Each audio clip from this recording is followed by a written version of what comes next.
Day 1 of Srisailam మాకు 11 అయితే slot ఉంది. కుంకుమ పూజ అండ్ అభిషేకం పూజ కూడా. అభిషేకానికి అయితే 1500 పర్ హెడ్ అండ్ కుంకుమ పూజకి పర్ హెడ్ అయితే 1000 రూపీస్ అనమాట. ముందుగా ఆన్లైన్లో అయితే బుక్ చేసుకోవాలి, అప్పటికప్పుడు అంటే అవ్వదు.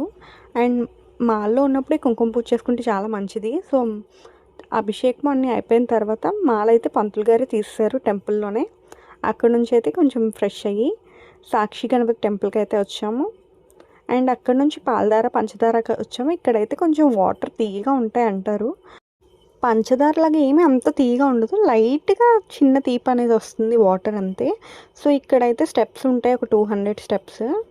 అండ్ అక్కడ నుంచి లలితాదేవి శక్తిపీఠం అండ్ హటకేశ్వరం టెంపుల్కి అయితే వెళ్ళాం.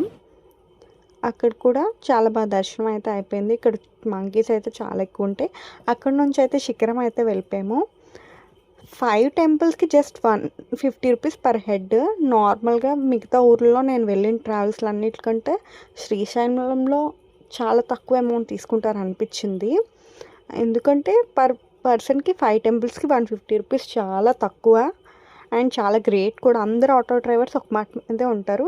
అండ్ ఇక్కడ నుంచి ఈ టెంపుల్స్ దగ్గర నుంచి చూస్తే మనకైతే 3 గోపురాలు అనేవి కనిపిస్తాయి, శ్రీశైలం గోపురాలు. సో నాకైతే కనిపించాయి, మీకు కూడా కనిపించాయి అనుకుంటున్నాను. సో వీడియో కానీ నచ్చినట్టయితే ఒక లైక్, షేర్, సబ్స్క్రైబ్ చేయడం మాత్రం అస్సలు మర్చిపోద్దు. Thank you.